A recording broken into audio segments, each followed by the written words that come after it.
James from Roman 3 here. Now, lately, I've received the same question several times in various conversations that I've been having, and basically they all boil down to the same thing of, do I need an HR department or do I need to hire an HR staff member? Now, this video is not meant to be a hard and fast guide that's going to perfectly apply to every business and every situation.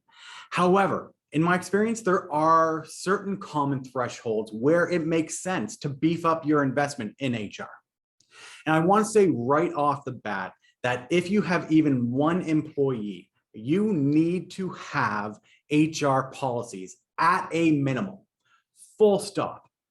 This is a trap that I see a lot of small businesses fall into. They dismiss the importance with comments like, we're just not big enough to need HR. Somehow thinking that complying with legislative standards is only for the big guys, the more successful businesses.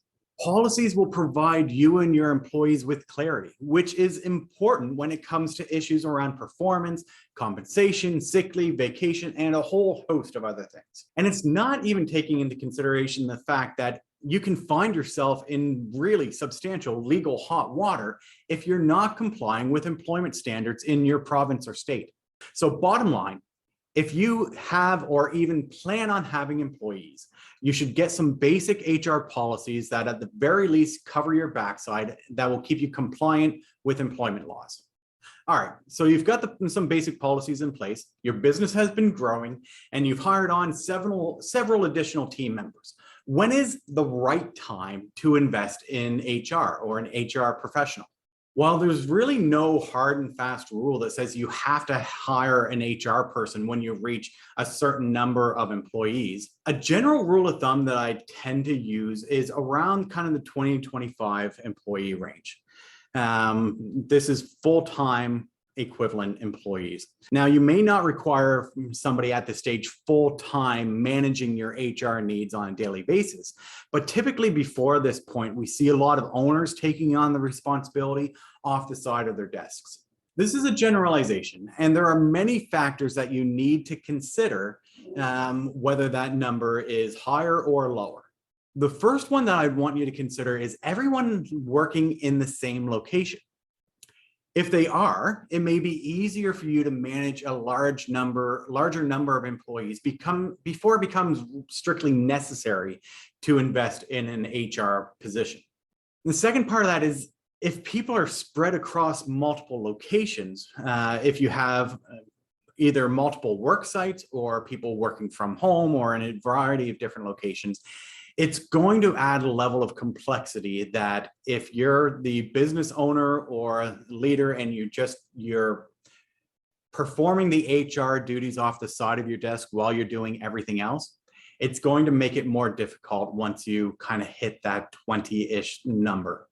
The second question that I'd want you to consider is, do you have multiple levels of authority in your workplace?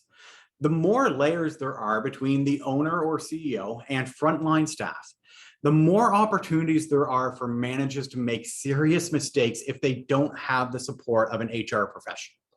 I think this is one of the more important factors, as poorly trained managers can cause significant HR-related challenges. This is also tying directly back to what I said before about you having your policies in place, and if you are not complying with legal standards, you are going to find yourself in hot water legally, which is not a place you want to be. So if there are multiple levels of authority and you have a large team on site, you may want to, that may be the indicator that, okay, it's time to invest in additional HR supports to keep us compliant, to make sure that everything is operating as it should. Okay, the third question would be, are your jobs becoming more and more specialized? When your business is new and you're hiring your first few employees, often the positions that you hire for are they're jacks of all trades, right?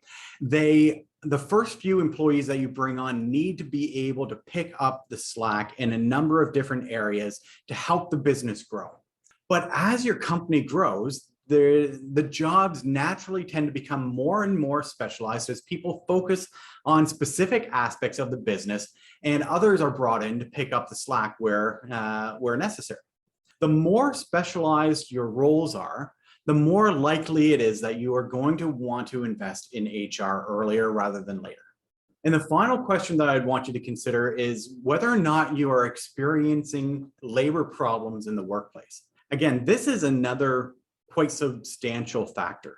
Are people actively engaged in work, or are they just going through the motions? Have your top performers suddenly stopped contributing in meetings?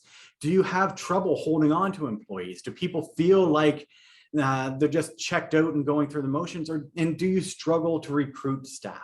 These are really, really common labor problems that occur in every business. The reason why I've listed it as a factor is because these labor challenges can be very clear indications that you have serious HR related problems and that you need the help of a professional. So again, regardless of how many employees you have, make sure you have HR policies that will keep you in legislative compliance. A gross generalization that we tend to see in businesses investing in a full-time HR professional is in that 20 to 30 employee range, depending on industry, revenue, blah, blah, blah. It's at this point that we tend to see more businesses becoming specialized in their job duties, having multiple levels of authority in the workplace, and there's more potential for people to be working in multiple locations and an increased prevalence of labor challenges. Now, finally, if you as a business owner are spending your time dealing with HR problems, get some support. You need to be doing what will have the greatest impact on your business's growth, and that likely isn't spending all of your time dealing with HR complaints.